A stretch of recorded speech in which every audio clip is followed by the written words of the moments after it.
All right, we got a true Metal Monday, and in true Metal Monday fashion, things are fucking red. Yeah. I just sometimes I wonder if that's. I mean, Mondays. I would love to go through and like actually pull the statistics. Mm-hmm. Like on Mondays, especially on the base metal side. I mean, how many days are red days? Like across the board. It feels like a lot more. Maybe we're just we forget all the good ones and we only remember. It's kind of like when you make a bad trade.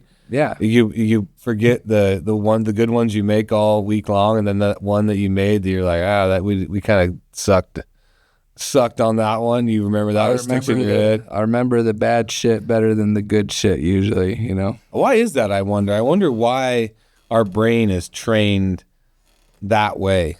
I think about this kind of shit a lot. Like, I think the reason it sticks with me is I'm kind of hard on myself. I think that's what it is. Yeah. I think people maybe like you are hard on yourself. Like, yeah. And I try it, and I've been better. I let it. I learn from it, and I move forward. I don't dwell too much. I'd be lying if I didn't dwell a little bit on those bad ones. When I lose a bid, or like we lose an account. Yeah.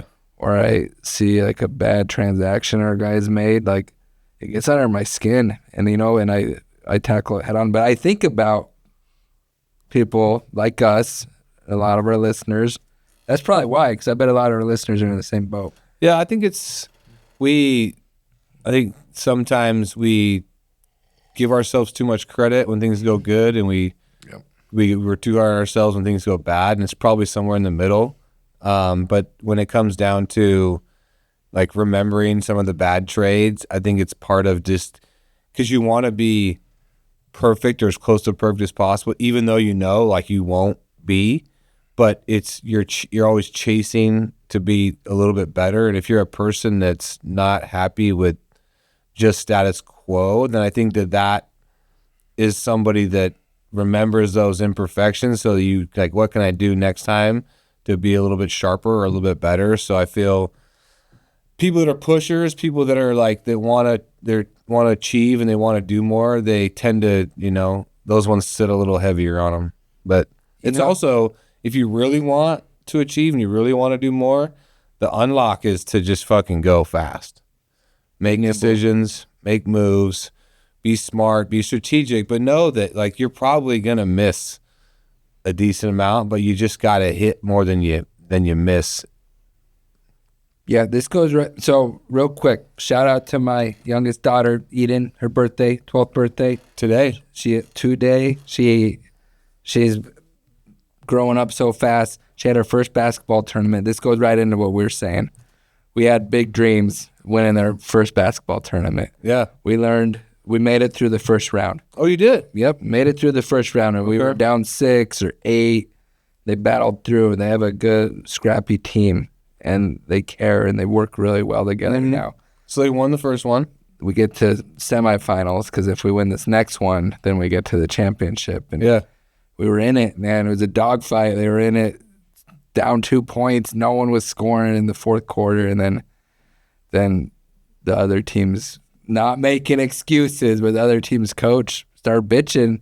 They had to put all their players on the bench because he was keeping track of sub time. Oh. And no one's ever done that to us. So our coach subs people in and out. Yeah. But he really ground them. Long story short, they lost. There were some tears from those 12-year-old girls, and because they care. I was so proud of her. And I told her after the game, we stayed and watched the championship too. Because I'm like, let's see the team you would have played. Yeah. And that team was good. They've been together for 3 years. Oh, okay. That team had been together for 3 years. And most of our girls, first-year players, So it goes back to that. They're going to remember that loss. You'll remember the loss more than all the wins they did this. Yeah. More than any of the wins they had this year. They're going to remember. She watched the championship game. She was cheering. She was cheering on the team that beat her, actually. She was cheering for them and hollering like, shoot it. She was into it. And then we went home, and our basketball hoop was kind of broken. I got it fixed, and we got some practice up, and we did use your dribble up ball. So anyway, it's all connected. Even at 12 years old, the losses hurt more, and they help you build more. Well, the losses hurt if you care about something. Mm-hmm. Yes. So they don't hurt if your girlfriend breaks up with you and you didn't like her.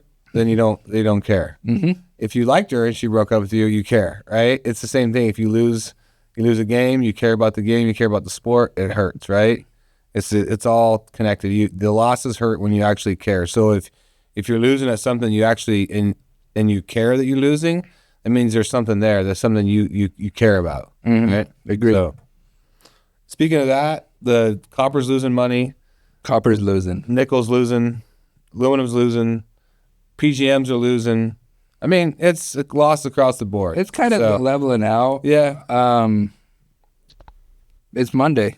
Things are down. Maybe Friday it bounces back up. Maybe we get back 385, 390. We'll have a little bit more info on the ferrous market next week. It feels like scrap flow still is not great on the ferrous side. Talking to mills and shredders, and not the demand is necessarily there on the new steel side, but the flow is still a little more challenging. Depends on the region, depends on the grade, but for shredders especially, that flow is definitely down. So all that being said, I think we have to know that if you have scrap, you've got scrap on the ground, or you've got commitments, or you've got the ability to kind of just push, know that it's still tough sledding out there on the consumer side. So, negotiate wisely. Yep. Well, come check us out next week. We'll have some more insight. Chad and I will break it down on Friday and get that posted up so people can understand the markets, and then we'll go from there. All right. Thank you, everybody. All right. Have a great day.